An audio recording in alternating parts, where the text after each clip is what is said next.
فكرنا في تأسيس فريق بعد خروجنا من الشباب، وبعد التفكير الجاد والاستشارات أصبح اسمه الأولمبي. واستمر النادي وقد اخترنا له اللون الأزرق والأبيض تلافيا لما قد اقترح من السابق أن يكون شعار النادي الأولمبي الجديد الأخضر والأبيض، وهو شعار نادي الشباب.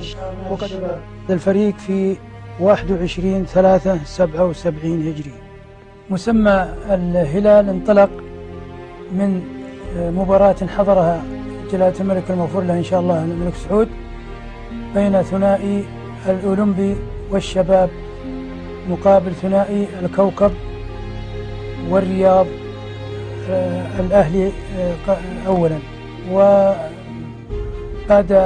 أن سجل الثنائي الأولمبي والشباب هدفه الأول، ذكر المذيع أن الأولمبي سجل الهدف الأول مع في فريق الثنائي الآخر، فطلب الملك المسمى هذا لمن؟ فقيل لابن سعيد، فأمر باستبدال الاسم، وأعطي جلالته 3 أسماء: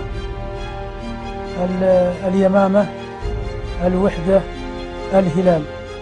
وبعدها سافر جلالته إلى القنص أو الاستجمام في مدينة قرية وهي قرب الكويت، فبعثنا بخطاب رسمي لجلالته بهذه الأسماء، فوردت البرقية من جلالته وهي يقول: اطلعنا على ما جاء في خطابكم المرفق به بيان بالأسماء التي اقترحتموها وترغبون توجيهكم بما نراه مناسبا.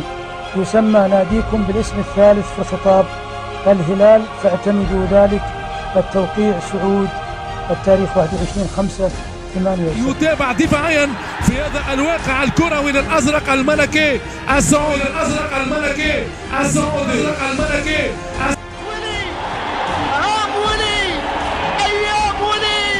والدرع ولا وراح عند أنصار الزعيم.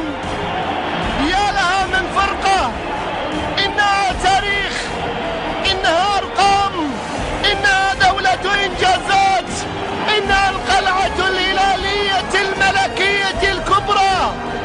يا سلام يا زعيم، الهلال الأزرق، الأمواج، كل ما يمت للملكية بصلة من أداء وإنجازات وأمجاد ونجوم وأرقام.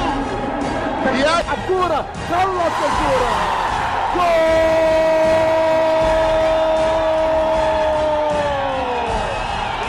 الهدف الأول لمصلحة الزعيم الملكي السعودي، نادي الهلال السعودي، يسجل أول أهداف المباراة.